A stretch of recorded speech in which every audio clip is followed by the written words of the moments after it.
Boom, there it is. The internet is great. The internet is great. And Steve Ploetz is here, ladies and gentlemen. We're here to talk about... An internet advocate here. An internet advocate. Since the early days, since the late 90s, he's been into it. So we have a couple things to discuss here. And we're going to start with this Redfin Now situation, which I have some personal experience with. Yes. You have some recent experience. We've actually been waiting to do this segment until a transaction came to fruition in which you were dealing with. I'm going to set this up because I know you would take too long. So basically what happens is Steve has a client. They are going to sell their house. Mm-hmm. They call Steve to list the property. But at some point, they're online. They're clicking around on Redfin, and I have it on the computer right now if you want to show it, Carrie. This is the actual screenshot that they sent you, right, of what they were seeing on Redfin Now, which is basically saying, hey, sell the Redfin Now, hassle-free, no repairs, no showings or uncertainties. Here's the estimate of the range that we'll offer you for the property, $589 to $661. Now, this particular property, you had done some research, talked to an agent on one that was already in escrow, close to closing. You said, hey, give me an idea here. And they were telling you is a model match, right? That you were saying it was right around 580 was what you were expecting. It. That's what you were able to decipher from the agent was right around 580. They're going to be closing in that range. So you now have a situation where this client who's hiring you to sell their house has potentially Redfin offering them more than what's going to be the most recent comp here very soon. So Steve goes ahead and tells the clients, you should continue to investigate this. March down the path. Don't tell them I'm involved. I won't be involved, but I want to know what's going on. So you essentially sacrificed a client here, laid on a grenade for the show so we can bring some hardcore, this is serious journalism, man. You may as well be in Afghanistan getting shot at. I mean, this is amazing. You threw away a big paycheck on this. Now, what we were able to come up with, though, because I will begin with the end in mind a little bit here. Redfin bought this home from this client. Yeah. So, you know, when I saw and heard about this Redfin Now program, I thought, well, this has got to be some sort of investor thing. It's got to be a lowball deal. It's like the guys in the radio saying, hey, if I don't sell your house in the next 30 days, I'll buy it from you. Yeah. For 75%. You got it. All the same shtick. That's what we thought. But that's not what happened in this case. What actually happened in this case, real live case of a client that you gave up because you thought that the amount that Redfin was offering them for their home was more than it would sell for in the market. And so I'll fill in a few gaps here. That was a very good, succinct version. I will be extremely succinct. I met with them in September of 2018, and they said, these are lovely people, wonderful clients, referred by a past client, and they said, we're going to sell in the spring. So I'm going to tell them what my opinion of the value is now being September, and then I want to stay in touch with them, and so I'm staying in touch with them, and as we all saw in the market changed significantly. September, October, November, December. The market got beat up, as you predicted. Yeah, okay, I'm right, and then continue. You're right, and then we'll get to the part where I'm right. And so I'm staying in touch with them, and I started, and I said, September, 629. And then kind of October, hey, I would list it 619. Hey, all these different things, hey, maybe 609. I want to stay in touch because what I don't want is I'm telling you 629 in September, and then all of a sudden when the time we're ready to list it, hey, the market has changed, and here's a big punch of what's happening. And it's 580. And it's 580. And so I want to stay in touch. And so they were seeing what was happening in the market. Then this model match comes on the market at 629. They don't sell. They reduce. It's an agent that I knew I have a relationship with. And so I called her and said, what's going on? And she said, 580. So I was going to say my clients. They're not my clients. The sellers. Ended up not being your clients. Ended up not being my clients. But the sellers, so we talked about it, and I said, go down the path. They click on the button that says Redfin will write us an offer, and they submitted an offer. And I said, hey, don't tell anybody that I'm involved. I'll look through this contract with you. Let's explain the risks. Here's how Redfin wrote it. 60-day escrow, no earnest money deposit, No earnest money. 0 earnest money deposit. And 60 days is a little longer than normal. 60 days is a little longer than normal. 600,000 cash, and No financing contingency. no financing contingency. But they had a couple of odd things that were in there. Things like, hey, if the seller doesn't remove their personal property, that then there'll be a $1,000 fee. They did a nice CYA job of explaining, hey, we might put this property back on the market. The seller understands that by accepting this offer and not going into the MLS, that potentially they're leaving money on the table, et cetera, et cetera. One of the things that is interesting is, and so we explained what are the challenges. The challenges of the way this offer is written: no earnest money deposit, they can go 59 days back out. Contingencies, no contingencies, whatever. They back out, there's no money. Yeah. So then you're left holding the bag, and their hard stop was, we got to be out by June. So was there any agent commissions involved? So, good question. So they don't have any, so Redfin Now specifically says, we are not representing you as the seller. You're representing yourself. We do charge a 7% convenience fee. Actually, they call it a 6% convenience fee and a 1% risk fee.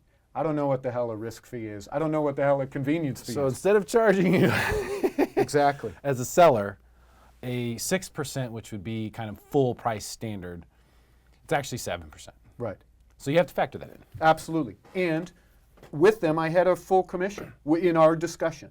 And so what we see is we see the market changing, and now I know the property that it was in escrow at 580 was listed 599 to 619. So to the average consumer, you could go, well, maybe they got in their range, maybe they got 610, something like that. Yeah. So 600,000 minus the 7%, okay. At 580 though, purchasing it at 600,000, even with all the convenience fees, et cetera. That's a model match comp. Model match comp, and the other one has pending that was pending when this went down. The other one had a view, and it's right. You can. I don't have that good of an arm. I mean, deep in the hole I can gun, but I could hit it with a tennis ball. It's like it's right. It's there it is. Gotcha. But has a better view. Has a model better match. view. floor Model plan. match.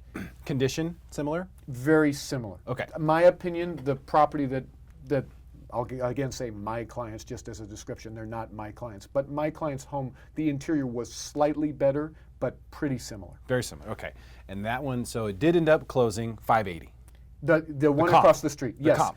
Interestingly, closed this. So I know you want to. Hold on. Stop. So 580 for that close. The comp, the model match comp was 580 with a slightly better view. What was the offer? The actual offer? Because Redfin gives you an estimate, but then once they started clicking through and they got, as you said, the offer came over, the 7% with the convenience fee. The offer was 600,000. 600 is what Redfin offered. Again, I'll say my clients and so that was the discussion that we had. The way this is written, as this is me talking to them, the way this is written, it's too long of an escrow. It's 60 days. They're going to see the other one close escrow. You need to close before your neighbor closes at 580. My expectation, and I didn't know what their plan was, the Redfin's plan was, and so we hashed those out. Maybe what they're going to do is they're going to get into escrow and then they're going to try to renegotiate with you and say, hey, you know what? We thought it was worth 600, but really what we need to do it at 540. Will you do it at 540? That was one option. Hey, let's be ready for it. 60 days is too long. You got to shorten that. Second option, I had thought, maybe Redfin goes in, then they change their mind within escrow, and they send in their star lister to go, hey, I'm sorry that didn't work out, but we're listing it for 1% as a backdoor way into get a listing. We also had the conversation like, but this can't be their MO. They can't have a program that's like this purely just to bait and switch. No, there's no way. Because if that was their MO, the word would get out quick Very that this quick. is a bad deal. So the recommendation that I had told my client, again, not my clients, but I'll just, from here out, we're calling them my clients. The recommendation I made to my clients was change the close of escrow date. Change it to 7 days and do a lease back. Don't worry about the earnest money deposit. Yes, in the perfect world, you'd have an earnest money deposit, but it's too obvious that you have a hired gun in your back pocket if you're talking about earnest money. So play the naive home seller. Oh, totally forgot. Because at this point, you don't know what is going on. Right. You don't know what Redfin's game is with this. We don't think there's any bad intentions. You and I met for lunch. We discussed it while this was in process. we didn't think there was any bad intentions because, again, Redfin is too big of a company to go out there and try to screw people over. Right. But we figured there was something, there had to be something there. And so you're kind of just saying, hey, play dumb a little bit. Let's see what happens here. Let's see what the... Let's go down the road. Can we get to the bottom of this? Like, Absolutely. what is the actual purpose? And so there was another, so then we started to do more, we started to gather more data.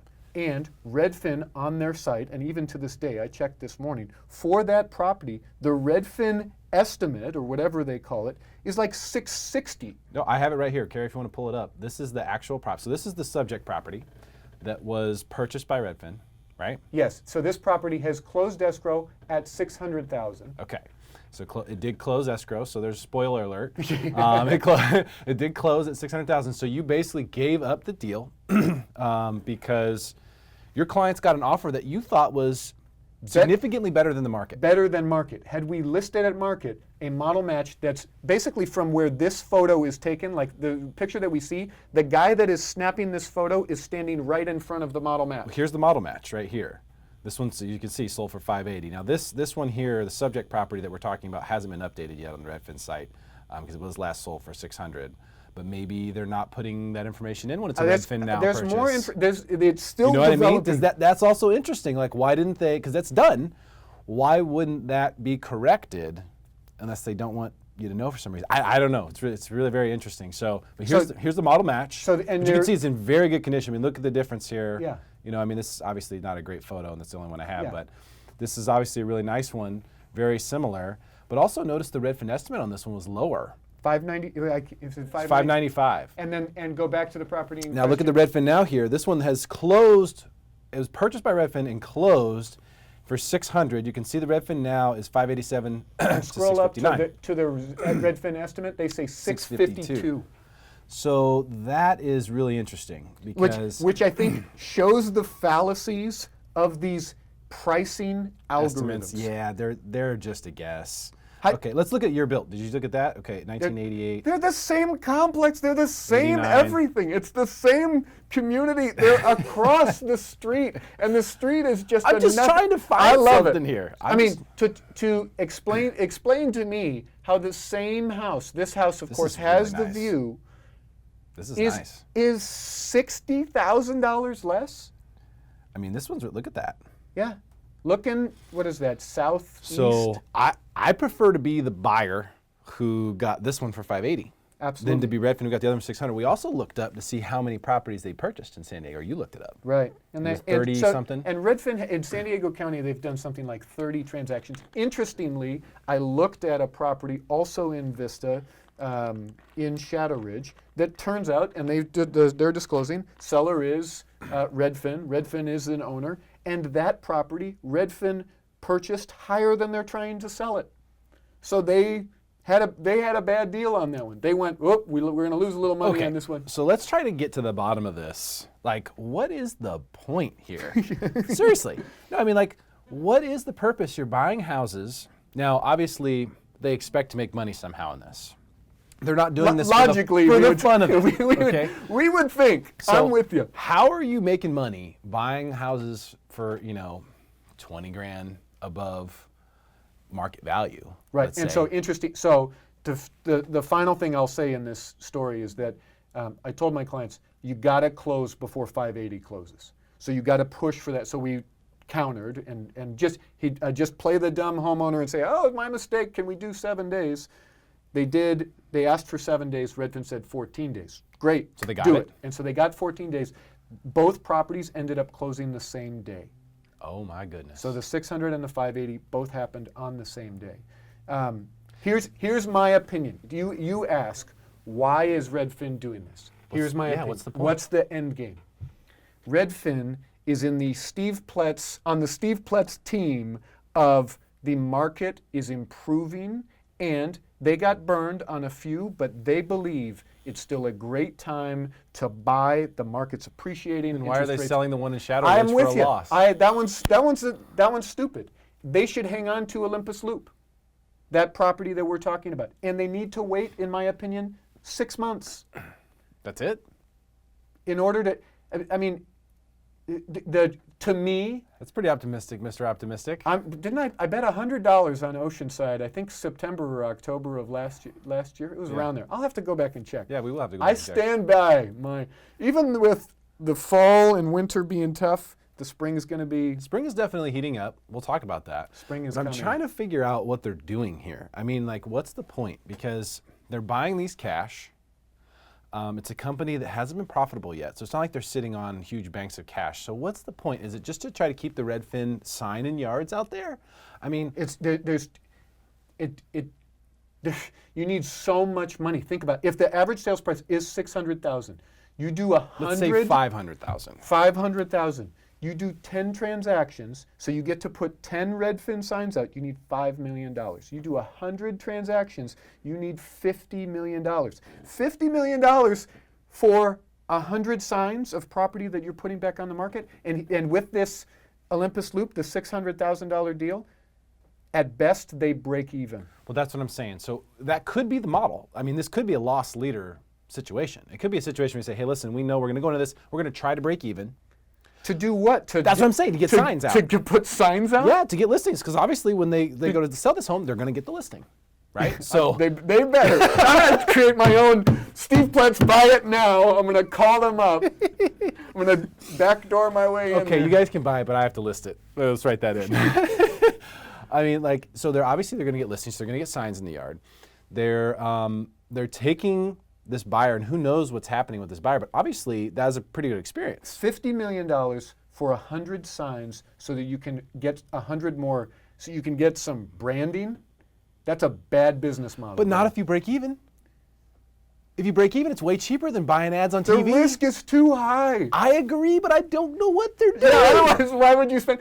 Let me I'm tell you, trying to come up Redfin, with logical. If you have $50 million, we can put it some other places where you don't need to break even. CDs are paying 4%, by the way. Right. But I mean, like, I don't get it. That's why I'm trying to figure it out, because obviously my first thought was, okay, this is like the Zillow Make Me Move thing. It's like, this is for investors. This is, Right. you know, they're trying to somehow connect a buyer here, but no, they're the buyer. They're buying it cash. They're buying it quick. They're buying it for at least fair market value. The same thing perplexes me about CarMax. By the way, if you ever have a car to trade in, don't trade in your car. If you ever have a car to sell private party, do not sell it. Sell it to CarMax. They will pay you more money than you will get on the private market. They will pay you more money than you will get on a trade-in, and they'll do it like that. You drive up, and within an hour, you're out of there. It's crazy. But I've never understood why they were willing to pay so much and make it so easy. But their cars are priced a little bit higher. So anyway, I never figured that out. This I'm now trying to figure out. What the heck do I not know about the exchange of money and, you know, how you could buy it? So just to recap real quick, Redfin purchased this house. This was a deal that Steve was going to get the listing on, and his clients found this little thing over here in the bottom right of the screen where you can see where it says Redfin Now. Sell the Redfin Now, hassle-free, no repairs, showings, or uncertainty, and they give you a range. Well, Steve was telling them that, hey, listen, there's a model match that I talked to an agent. It's pending right now down the street. Here it is. And it did sell for $580, as the agent let you know. Got some little insight on that one. And so Steve is telling his clients, gosh, you know, prices have changed a lot. $580 they're going to be the new comp. And Redfin offers $600. And then they come through. They come through. I know we have a good episode when Derrick uses that next octave. I mean, they come through. They came through with $600,000. And it's not, here's the interesting thing. It's not showing here, Steve, so why not? What in the world is going on? Why do they want to acquire homes? Are they renting these places to someone? Are they Airbnb-ing this stuff? Are they just going to turn around and sell it? I mean, what's going to happen to this house I now? can't imagine that Redfin is getting into the property management business. And at $600,000, I mean, we could figure out what you need in order. 1% of $600,000 is what? A net profit of $6,000. So I need $6,000. I mean, it's ugly. My math isn't right there.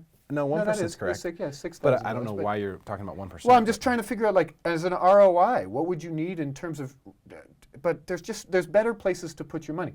My expectation is what Redfin is looking to do is to flip it. But we are looking at this going right now. This is a bad deal if you're a flipper. Forget the whole Redfin. Period. We have zillions of dollars. We're pretending that we have zillions of dollars to invest. Derrick, if you came to me and said, "Hey, Steve, I want to flip a property and I want to buy this property at $600,000. What do you think?" I say, bad deal. Yeah. Well, that's my point. So what is the deal here? Like, is it to create transactions so that you can make the numbers look good for Wall Street? Is that what the deal is? Like, because there obviously is, a situation where it's a publicly traded company. They need to show increasing numbers, movement, action. They need to show signs in the yard. They need to say number of listings. That those data points now really matter. How many listings did you guys have this quarter? How many homes did you sell? You know what I mean? Like, those are questions. And we just won't worry about profit and loss. Well, that's already out the window. They've never made a profit. So that's not a question. I just don't know what they're doing with this. But case in point, here, just like I've been sending people to CarMax since 2012, because I found out that CarMax is willing to pay you more for your car than what you would get on the private market. As soon as I found that out, here's the model match. I immediately started sending people to CarMax. Now, if you're a seller, do you have to go through this process and see, like, what's the deal? I mean, is it going to be smarter to sell your house now to Redfin because they need to make stats up for Wall Street? I don't know. Let me just tell you, since I was around in 2005, if that becomes our model where we're going, like their model is, hey, let's just buy a bunch of losers, let's overpay for them all and put a bunch of signs out, then this market is propped up in some bad ways. Agreed. We can talk about that next, though. Thank you for agreeing with me already. But the thing, I thought about the same thing with CarMax. I was like, well, why don't I just go private party, purchase a few of these vehicles that I know CarMax will buy for $2,000 more. Yeah. I'll just buy it from this guy over here, walk the bill of sale down to CarMax and go, what do you guys give me for this thing? I thought about the same thing. So it could be an interesting situation. Let's get to a couple comments here. Benny Charles, what's up, baby? He says, this is gold. Benny, you are gold, brother. Would love to hear your thoughts on this. Norm Brand said, what's up, Norm? He said, Redfin bought 3773 First Avenue number 3 at $444,500. Have had it for 6 months. Carry costs, okay, he's adding that up in there. Now selling for less than that significantly, $399 to $420. Wow.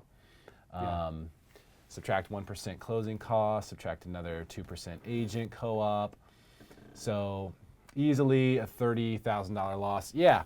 And see, and that's the thing. So how do you justify that if it's not a marketing expense?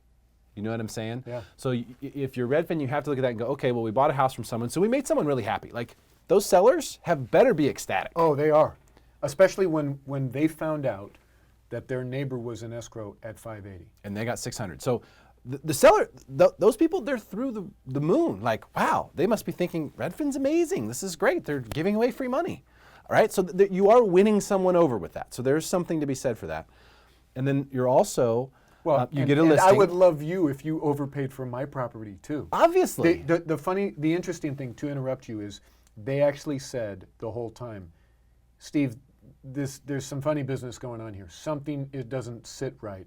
We're not, and they, of course, because of the way it was renegotiated, they had 14 days and then they did a lease back. So they said, obviously we don't need to pack up, but I'm not counting that this is a deal until someone says. Until the wire comes in. Yeah, until the money is in. But the wire came in. But the wire came in. To answer Tanya's question, Tanya asked, so did the owner have to pay Redfin 7%? Yes, they did. But it comes off the transaction just like commissions. It comes off the transaction just like commissions. So, I mean, so from my standpoint, and in the same with the 580 deal, whether Brooke had it at 5%, 6%, 7%, that came off the 580. So in essence, yes, Redfin is trying to protect themselves a little bit more with their risk fee and their convenience fee. But when I looked at it as a listing, I'm charging a full commission. So the difference there, and I'm saying. So they are making something up there though, right? Because they are making something up, yeah. Because, they're, as the buyer, you normally, the seller pays. Absolutely. All that stuff. So they're still kind of having the seller pay that, but then there's no agent fees involved. So $600,000 minus 7%, that's $42,000. So you can make the argument, in essence, they're buying it at $558. something like that. But then to turn around and sell the property with a model match that closes the same day at 580. Even with the 1% listing fee, let's say 1.5%. So then it's, and then you're offering 2.5. It's 3.5, 4 with closing costs. I mean, now you're close to break even.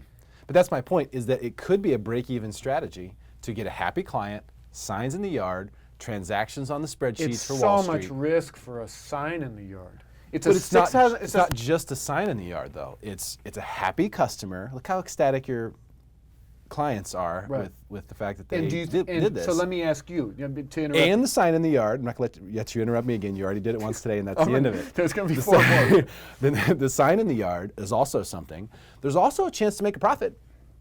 And yeah, there's also a chance to make a loss. Yeah, true. But you can call that a marketing loss if you have a happy customer, a sign in the yard. You keep going to this happy customer. Do you think, and I know you don't know these people, do you think that the next time that they would buy or sell, and granted they moved actually out of the country, or they're going to move out of the country, do you think that they would now call up Redfin and say, hey? I'll say the likelihood is higher than it was before. Well, that I agree with. Especially when they sell next time. They're going to check that again. Absolutely. There's no doubt about that. Yeah. So if you want to change the way people do things, sometimes you have to go out on a limb and maybe do something different and something risky. This is definitely it. Again, I don't know if this is the end game. I'm just waiting for you to tell me how it's not. So good question, Tanya. Yeah, it comes right off, just like the commissions would. So net to the seller is minus that 7%. So what we say, 568? Is that right? No, 558. 558. Because it's 40. Yeah, 7% of 600,000 is 42,000. So it's basically the same as a cash offer from an investor directly to a seller for 558. Correct. That's the net. Yes. Okay. So that doesn't that look would be as bad. 558 cash for sale by owner, no agents. No agents. Okay. So even though they offered 600, but the way the sellers are looking at it is, well, hey, we were going to pay. We're going to pay it anyways. We're going to pay it anyways. So if we're going to pay it at 580, we paid it 600. We got a great deal. Redfin's looking at it like, well, we got a house for 568 that we know is worth 580. 558. 558. Dang it. Changing these numbers. And it's 580. Yeah. So really, and here's my opinion with that one, they didn't think it was 580. They thought, per their Redfin estimate, they thought it was 658 or whatever it is that we pulled up. It was, hold on, they thought the Redfin estimate on that one was 652, but the model match across the street with they don't know about this was one. 595. Okay, so I'm with you. That they go, okay, this one's 595, but this property, the property in question, at 650, you write them 600, even without the convenience fee. Yeah, it makes sense. Do you think they're making this bet on the Redfin estimate tool, and that's what they're betting on? The short answer is obviously I don't know, but I can't imagine that Redfin, a nationwide company, has boots on the ground that are picking up the values of every single one of these. I think they have an algorithm. But at some point, some human being from Redfin has got to look at this. I mean, this can't be. One time, they had a human being walk through the property. It was either once or twice. But I'm pretty. So they sent a person. They sent a human. They sent a human. So no robots. Someone had to look. Yeah, there wasn't a drone just flies in. Oh, the Redfin drone is here. Still 600. Greg, what's up, Greg? He says. Well, Redfin lower the. Well, everything's negotiable, and that was something that we talked about. Good question. We the sellers and myself said, well, did they negotiate? Did they counter at all? The only thing that they countered was the time frame? On the time frame.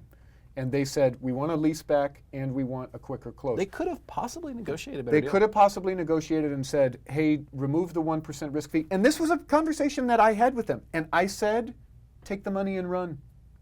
First of all, at my opinion at that time, I don't think they're going to perform. Truly, I don't think that they're going to go all the way, because they're going to look at the market and look at this and go, ooh, that was a good thing that we saw it quickly, because whew, let's dodge a bullet and get out of this one or renegotiate it with. And yeah, the sellers could have played hardball and removed the risk fee or brought the convenience fee down from 7% to 6%. You know what? I wonder why the Redfin estimate is so much higher on this one. Like, what is it factoring in? Is it because the 1 year, this one says built 89 and the model match comp was 88. Oh, so they're all of a sudden they're 1 year newer? I mean, what is it picking up on? Here's the quote for today. You ready? Because these estimates are bullshit. That's why. Because these estimates are inaccurate. That's why. Well, this one wasn't too far off. 595 to Oh, 580. the 595. Yeah, the 650 though is kind of. This one, yes. This is the subject. Now, again, keep in mind they have not updated this. This sold for Redfin bought this for 600. Right. So it's still saying 545. I'm assuming that's what they bought it for. Right. Originally, and so, but they bought it for 600, but their net after the 7%, 558. Right. So we got to keep that in mind. So they. But then they're going to turn around and they're going to have to pay fees in order to do it. So, I mean, they're going to have to pay fees in order to list the property, not just commission, but also closing costs. Even a binder, even a property that you're flipping, which you pay costs. less title I insurance. get There's closing costs are going to be involved. There's going to be Cost of sale is gonna be- $5,000 worth of closing costs in that, on top of the commissions. There's going to be a total, if Redfin lists this and sells it 4%, let's say total, there's going to be 30 grand at least in closing costs And at here. 558 plus 30 grand, that means you need 588 in break order even. to break even. And we just said a model match at 580 The better view, yeah, with a better view. is at 580. But what do you think about the market right now? Like, Oh, now we're cooking. I mean, now we're cooking, huh? right? It's spring. There's action taking place. There is action taking place. And the market has, here's my opinions on the market. September, October, November, December, January were hard months Stunk. for everyone in the industry. For Rates came agents, down though recently. Rates came down to the lowest that they have been in a year, and now all of a sudden there is situations of multiple offers. Today, driving here, have a client in Carlsbad. I know I gave you the address. Property in Carlsbad listed, and it's listed at $985. He asked my opinion. We saw it on Saturday, the first day of showings. I said, come in strong, come over asking. They had 10 offers. They countered 6 of them. They said highest and best over $1,030,000. We came above that, didn't win it. Didn't We get it. came $50,000 over the asking price and didn't win it. Well, let's lay this out real quick because Carlsbad, obviously hot area, been growing a lot the last 10 years. And here's the property that's actually in question. As you can see, it's a hot home here on the Redfin website, and Redfin estimate on that one, by the way, is a $111. So Yeah, so now they're a little bit on the low a side. little low on this one, yeah. Which but this is pending, as you can see. So they have accepted an offer. It was listed at $985. You offered $132. Over $1,030,000. Over $1,030,000. It opened today, so I don't want to give away our number just in case they do. Come back. I'm hoping that I'm not hoping ill will. I'm hopeful that their transaction goes through and that buyer is very happy. And if it doesn't go through, You get the call. I'm hopeful that they call us and say, Well, it's a great listing. So, I mean, you got just 2,400 square feet, 4 beds, 2.5 baths, and I'll show you some of the pictures here. I mean, it's dope. Like, this is a sick pad. Now, it's Carlsbad 92009, right, which is the southeast part of Carlsbad, Correct. La Costa area, Right. right? So, but you got ocean views here, dude. I mean, this you is got an ocean, sick. you got about, I mean, what you see there on the left-hand side, that's the ocean. You're Yeah. not looking, as you look, But just as a view, that's a sick view. it's a sick view. You're gonna get elevated, sunsets, bro, You're going like, to get sunsets. It's going to be something. There's chickens next door, Nice big yard here. 3 of them. No pool, right? No pool. But it's updated. They've updated, It's fresh. and yeah. But built in 1974, so I mean, obviously there'd be some things that we would want to check in terms of plumbing, electrical. No, it's a kick-ass property. This It is is a great property. Really cool. The views, you get the Opened expensive up. windows. Yeah, this is dope. They've done it beautiful. So I just want to say, like, as we get into this discussion, this is a sick home. Stuff like this, priced appropriately. And one of the things, by the way, especially for agent friends out there listening, this is a hot home. And one of the things that I notice almost always about hot homes, and I don't think this has a huge bearing in the algorithm, but I just noticed it, is that the listing price on hot homes is almost always under the Redfin estimate. Almost always. Now, I don't know if that's a self-fulfilling prophecy where, the buyers who are looking see that it's priced under the Redfin estimate and therefore they look at it more because they think it's a deal. I don't know if that's the reason, or if it's just that if it's under the Redfin estimate, then typically that means that it's priced very aggressively and buyers are more apt to look at it more often, because I know that the stats that they're getting, the reason why it's hot is because people are looking at it and they're coming back and looking at it again. They're looking at all the photos, and that's what they're looking at to determine if it's a hot home. So I do know that, but I don't know what the correlation is directly, but I will tell you this, it is a great conversation piece in a listing presentation to say, hey, you want to be a hot home on Redfin? Okay, let's go look at the hot homes on Redfin and see if there's anything we can notice about all of them. You know what I mean? Yeah. And look at what happened. Look at what happened. On this particular property, they listed at $985, underneath this Redfin estimate, got offers far and above the Redfin estimate. And it's my whole next event, actually, that I'm doing later this month, probably early next month. I don't have it exactly nailed down yet, but I've got the content. It's all about the listing price and how to explain to people, because we live in a culture that doesn't negotiate or is uncomfortable negotiating, and people think they need to list the price at what they want to get, because that's how we grew up. That's how things work. Right. And there's a whole psychology to it that I'll be breaking down in that event. But the point is that this happens when if you go and look at all the hot homes on Redfin right now, you'll find about 95% of them are listed beneath the Redfin estimate. And in my opinion, with what's happening in the market right now, good product, good homes that are fixed up, move, and move quickly. And that's the point that I was going to make with this, was this house is sick, and it was priced well. You add those two things together, I don't care what sub-market you're in.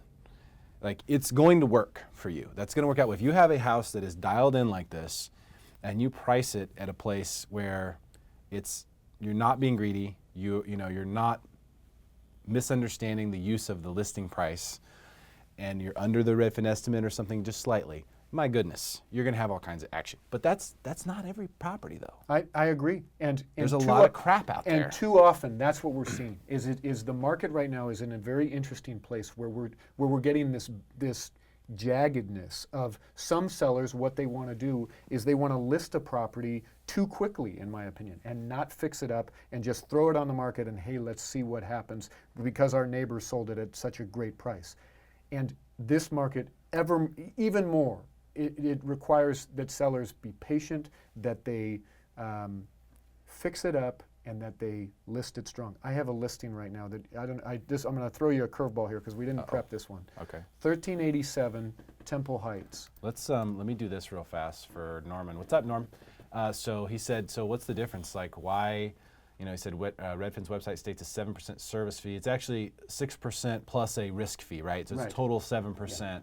So what's the difference? Pay a realtor, or pay Redfin this fee?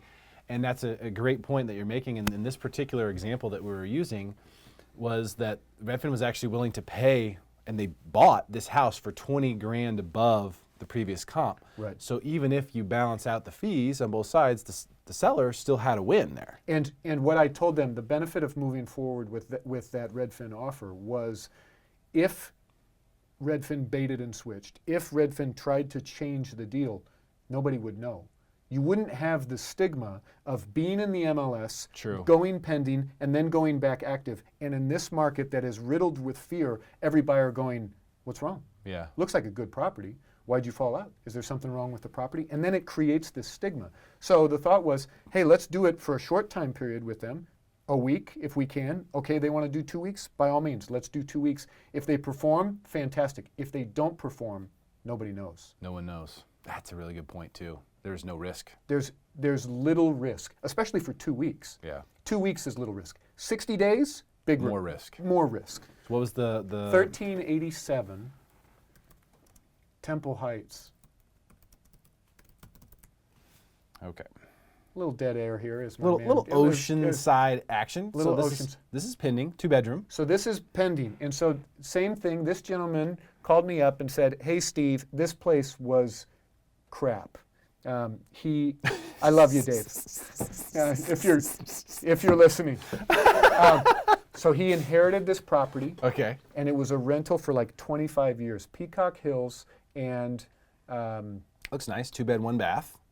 Listed at $359. So, and it was terrible inside. And so what I told him was, look, you can leave it as it is, and you can. My opinion, we listed at $309. Did you on purpose put Indiana Jones on the TV? Is that something that photographer did on purpose? I was like, that's Long John. Hi-ho, Silver. I'm wrong.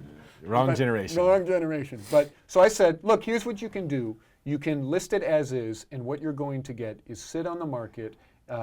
And this part right here, the kitchen that you see, and there's probably another picture. There should be. It's been opened up. It was a galley-style kitchen. Now we're looking from the kitchen. It's a tiny little place. It's cute, but it's on the right there. That used to be washer-dryer, and it used to be all closed off. And so I said, you can list a property like this and list it as is. And of course, this is in a 55-plus community, Peacock Hills. So that's a demographic. There you get to see where the washer-dryer was. The 55-plus demographic typically doesn't want to come in and start gutting stuff. They want to move into something that's move-in ready. So you're going to get a bunch of investors, a bunch of flippers that are going to lowball you. Or spend 20 grand and you'll get it back twofold. So he says, I trust you. I'm going to run with it. Let's see what happens. Here's 20 grand. We gut it, put it on the market at $359, gone in a day. One day, multiple offers. Wow. And that's, and I think that there are so many sellers that feel like, I don't want to put the money in because it's not worth the, I don't want to follow bad money with more bad money kind of thought. But this one is now pending, right? Right. 2-1 listed just above the Redfin estimate there. But although, well, actually, I don't know if it would show that it was, yeah, it would show if it was a hot home. But it sold very quickly. They don't get them all right. So all my listings are hot. Well, now you know the trick. Now you know the trick. Yeah. So to sort of summarize, we still have no idea why in the world they're buying houses. We've been talking for an hour and we have no idea. But do you have a better theory? Do you have a better theory than mine? I think there's too much risk to do it for purely putting signs in the yard and branding. If what we're saying is Redfin needs 588 in order to just break even, and they've got a model match that sold at 580, if they lose $15,000 as a company to put a sign out, I would say bad deal, bad business decision. But I think probably what they are expecting is they believe, as I do, I bet $100 that the market is going to improve. They just bet $600,000 that the market is going to improve. We are thinking alike. They just have a little deeper pockets than, You really think that they're buying it because they believe the market's going to go up and they're going to sell it for a big profit? That's what you really think? That's the game here. The game certainly can't be they're expecting to buy all these properties, risk huge money to put out some freaking signs. Why not? Because that is terrible business. But it's not if you are graded on market share and Right. number of transactions. You got to understand, the management is being oversighted by Wall Street investors, Right. shareholders. Right. They're looking for certain things to get better. They're looking for an increase in market share. They're looking for an increase in number of listings. They're looking for an increase in transactions. There are a lot of those deal points. You would think it's just profit. It's not. If it were, the stock could be worth zero. Okay, but it's worth more than that because they're looking at growth. And they've charted this path of growth. So one of the things Redfin has done, which has been truly remarkable, is that they have grown significantly countrywide a real estate brokerage. That's pretty impressive, but they've done it on the heels of not making a profit. So, but their excuse for that has been, well, hey, we're taking our revenue, we're reinvesting in growth. And Wall Street's okay with this. You know that, right? Like, Wall Street's cool with that. I mean, Lyft just IPO'd this week. Did you see that? They haven't made any money. They're losing tons of money. And same thing with Uber. But look at it. They're going to go public and make billions. The world's just weird when it comes to that in business. So with Redfin, they have certain data points that are really, really important to them. And I know that for a fact, market share is very, very important to them. I know for a fact that number of listings that they get as a percentage of the number of listings in the market is really, really important. And I got to tell you, the sign in the yard isn't the purpose, but it's a nice consequence. It's like if we're talking about the Padres and we're talking about their team batting average and their on-base percentage and how they don't commit any errors, but they haven't won a freaking game, it's bad business. It doesn't matter, though. It doesn't matter if it's bad business. I'm just trying to get at the root of why. I'm with you. I'm as perplexed as you are. I'm perplexed. Unless that's it. That's the only thing I can think of that makes sense is like, hey, well, let's stack the deck. We have money, right? So let's stack the deck. Let's accumulate houses. Let's buy houses. Let's make happy home sellers.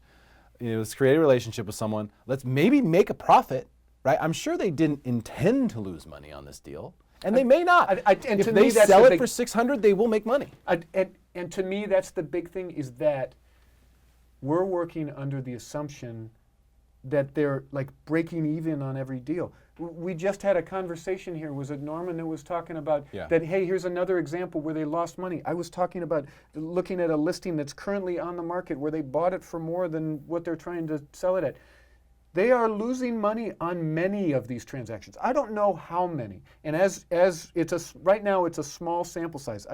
When I looked a couple of maybe weeks they'll ago, stop doing it. It was like 35 deals or something like that. My expectation of probably what it is that there are dabbling in it right now, because we're talking about one market, and San Diego, as we've talked about, is a lot of local independent Very markets. dynamic, but we're talking about the San Diego market. If they're doing 30 of these in 50 different markets throughout the United States, and they're losing money or breaking even, this is a bad deal. Maybe they're doing it so they can figure out what markets they can make money doing this in. Oh yeah, that's a trial and error. Well, we lost a bunch of money over there, lost a bunch of money over here. But think about it though, even the one we're talking about, the one that they purchased, we'll go back to it, 1676 Olympus Loop, which they bought for $600.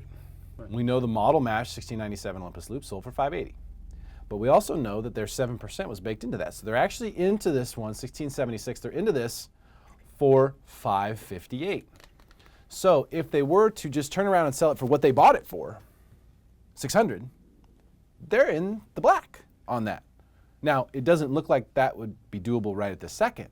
But if the idea is, well, if we can just buy it for the price that we ultimately sell it for, then we're safe. If we just don't buy bad, if we can just avoid making bad buys, which I know we've showed a few examples here so far, but I mean, if that could be the strategy, like, hey, let's not make a bad buy. Right. Let's buy these things right. We've got a Redfin estimate tool. We've got other tools. We're going to send a physical inspector to go look at it from our company, make sure that there's not some big problem there. If we can get that situation for us, then we have kind of a free roll. We get the sign, we get the happy customer, and we probably get a little. You're so big on this happy customer thing that it's important. No, believe me, happy customers are important, Steve. I understand that a happy customer is important. I'm just not sure that if you overpay me for my car, that now all of a sudden that makes me want to use you the next time. It's gotten me talking about CarMax forever. Forever. Right. I mean, for the past because years. Arguably, I'm not going to put words in your mouth, but arguably, you feel like CarMax is a sucker. I feel like, in this situation with Olympus Loop, Redfin was a sucker. Well, no, not necessarily. You don't have to call people names. They overpaid for that property. Possibly. Look at the comps. It closed the same day. I'm not saying CarMax is a sucker, but I am saying that they'll give you a better deal. Now, I'm assuming everyone's a big boy here. So, I'm not going to call someone a sucker if they come into it, disclosures, blah, blah, blah. Absolutely. They did it all correctly. You do it, it's buyer beware. Like, look, if you ended up paying more than anyone else would have for this, then that's on you. But you're not a sucker necessarily, right? Like a sucker would be like, hey, Steve, buy this working microphone from me, Right. But then you're a sucker. So I wouldn't call them a sucker, but CarMax is just, they're paying more for cars than I could see anywhere else. I guess CarMax is never going to buy my car now, or neither is Redfin is never going to buy my house. No, you should try it. Yeah, right. But like this one right here, you see this one says, because it's not pending, and any one of these ones that aren't pending, it'll have this on there. It still says 587.69. So I think they're sticking with a strategy where they feel like they've mitigated their risk significantly with the 7% and with the fact that they're getting to the client before they're on the market. But I feel like it's very interesting where they started, because this offer wasn't really negotiated. Only the time frame was negotiated. Right. So they started at 600. Right. They didn't lowball. I mean, they definitely didn't lowball. Even from their range there, which said 587 to 640 or whatever it was, they came in above the bottom of their range. Yeah. And maybe it's set up that way so that they can go, hey, we're not coming to the bottom dollar of this range. We think the value's here. They pulled no funny business. They pulled no funny There business. was zero funny business. With all the name calling that's been going on, I do respect that they completed the transaction and have completed other transactions. And I was expecting going into that transaction that there was going to be all kinds of funny business. Because as a realtor, I am tainted by flippers that are all funny business. Hey, we're going to write you an offer at X, and then by the time and then 19 days later, they write you an offer that's way below it. Or they actually do write you that offer, but they're not going to put earnest money in, and they want to have the opportunity, and then they renegotiate at the 11th hour because they're not emotionally invested in it. This property, Olympus Loop, is a beautiful home in a nice neighborhood. And I thought the demographic that would buy it would be owner-occupied. So when you sell it to an investor, it can create some anxiety just because an investor doesn't care about all of the emotional things in the transaction. They're looking for it to pencil. And in my opinion, what they wrote it at doesn't pencil. It doesn't pencil, but it was good for your client.